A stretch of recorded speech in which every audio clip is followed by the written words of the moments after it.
Taharuki ya kisiasa imeukumba tena mji mkuu wa Bissau nchini Guinea Bissau baada ya jeshi kutangaza rasmi kumpindua Rais Umaro Sissoco Embalo kufuatia mkanganyiko wa matokeo ya uchaguzi wa urais uliofanyika hivi karibuni. Mapema alfajiri milio mizito ya risasi ilisikika katika maeneo kadhaa ya jiji, hasa karibu na ikulu ya rais na ofisi za tume ya uchaguzi, kabla askari kuonekana kwenye televisheni ya taifa wakitangaza kuwa wametoa mamlaka yote ya uongozi wa nchi. Uongozi wa juu wa jeshi wenye jukumu la kudumisha amani ya kitaifa na utulivu umeamua kumuondoa madarakani mara moja rais wa jamhuri na kuzifunga taasisi zote za serikali ya Guinea Bissau kuanzia sasa.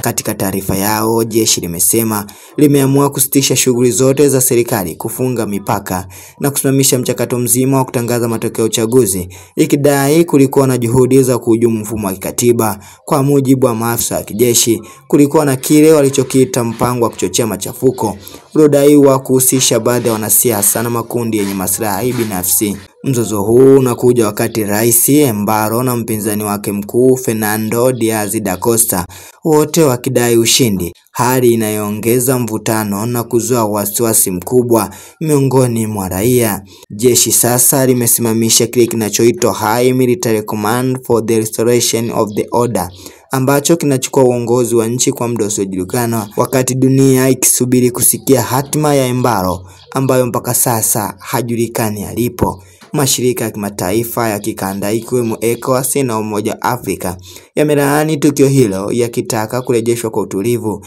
kuheshimiwa kwa haki za wananchi na kurudishwa kwa utawala wa kiraia haraka iwezekanavyo.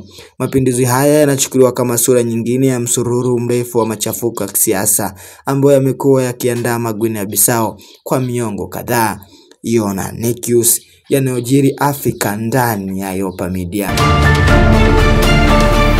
Don't forget to subscribe.